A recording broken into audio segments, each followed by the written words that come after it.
Hello friends मु रंजन आपण को स्वागत करुच्ची मो ओडिशा चैनल को। आपण माने जानिथिबे एई 9 तारिख बा शनिवार दिन आसीबाकू जाउची सुभद्रा योजनार तृतीय किस्ती। ठीक अछि, तो एई वीडियो रे हमें आलोचना करिबा जे को मानकर एई पैसा आसीबो, कारण सरकार कहिबा अनुसार 2 लाख महिला एथिरे वंचित होइचंदी। तापर हमें आलोचना करिबा केमिति आवेदन करिवे बा केते तारिख रु आवेदन करिवे जो मानको 21 वर्ष हो गलानी।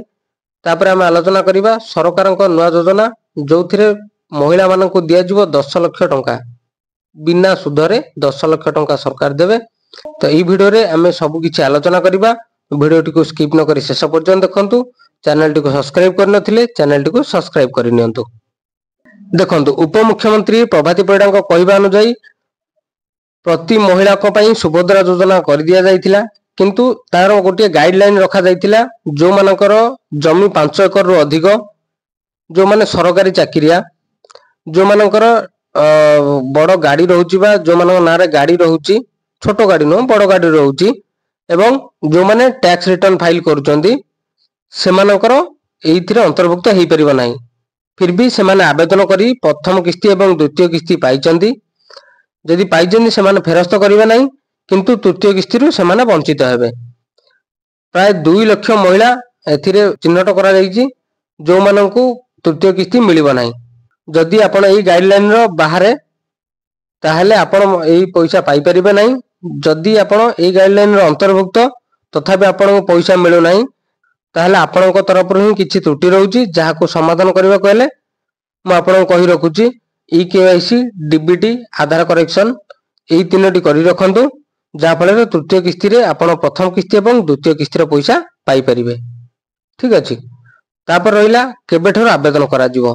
देखंतु जो माननकु बयस पूरी जाइछि 21 वर्ष बा द्वितीय किस्ती परे जो माननकु 21 वर्ष आइछि सेमान जदि बे आवेदन करूचंदी ताले एककालीन तीनोटी किस्ती रो पैसा 15,000 टका मिलिबो। जदि आपण योग्य विवेचित होउचंदी ताले एककालीन तीनोटी किस्ती रो 15,000 मिलिबो। तो आवेदन करिवार तारीख होउची देखंतु उपमुख्यमंत्री को कहबा अनुसार ई जो तृतीय किस्ती रो पैसा मिलिबो ता परे पोर्टाल खोला जिवो बा जो पोर्टाल रे आपण आवेदन करंदी से पोर्टाल टी खोला जिवो। खोला जिवा परे आपण सीएससी सेंटर द्वारा जाई आवेदन करि परिबे। ठीक अछि, किंतु ता पई पर्टिकुलर डेट आसी नै।